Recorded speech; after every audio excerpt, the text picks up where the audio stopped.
The murder of 3-year-old Katelynn Frazier. Katelynn was murdered on December 29, 2000. 2 months after she was born, Katelynn and her sister Jessica were removed from their birth parents, Penny and Donald Frazier, and placed in separate foster homes. A couple named Leslie Dodson and Rich Ray took Katelynn in and were excited about the prospect of adopting her. Katelynn began to thrive in the new home and started calling Leslie Mummy at 15 months old. Leslie and Rich were so certain that they were going to adopt Katelynn that they took her to meet their families. However, Domestic Relations Court Judge Nolan Dawkins decided that the Department of Social Services had not proven to him that Katelynn and Jessica were in any danger. He ruled that both girls were to be in a foster program with the goal of returning them to their birth mother. Katelynn's father, Donald Frazier, had been convicted of 1 count of sodomy on another child and was ordered never to be left alone with her. After one visit with him in October 1999, Leslie Dodson noticed red marks on Katelynn and took her to the hospital, where it was determined to be a diaper rash. 1 month later, a teacher noticed bruises on Katelynn and called social services, who determined that the report was not serious. Still, social services were concerned enough to send a letter to officials opposing the return of the girls to the Fraziers. The letter was ignored and the girls were returned to their birth parents on February 14, 2000. Leslie Dodson filed petitions and made calls to everyone she could think of, and eventually the children were removed from the home again. Jessica remained with her foster parents, but Katelynn was once again returned to Penny Frazier on September 15, 2000. Penny had given birth to a 3rd child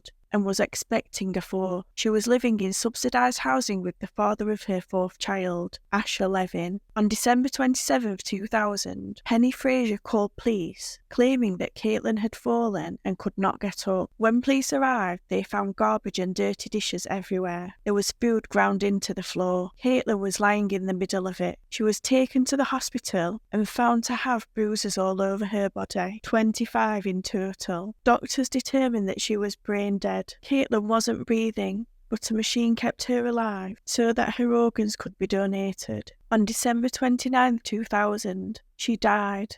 The cause of death was blunt force head trauma. In August 2001, Penny Frazier pleaded guilty to charges of failing to protect Katelynn from abuse. She admitted to allowing and watching Asher Levin beat her children without trying to stop him. In November 2001, she was sentenced to 10 years in prison. Asher Levin was charged with felony murder for beating Katelynn to death, along with 2 felony convictions of child abuse and neglect. Ridiculously, Levin claimed self-defense because Katelynn was coming toward him with a toy. He then maintained that Penny, not him, killed Katelynn. In December 2001, he was sentenced to 18 years in prison.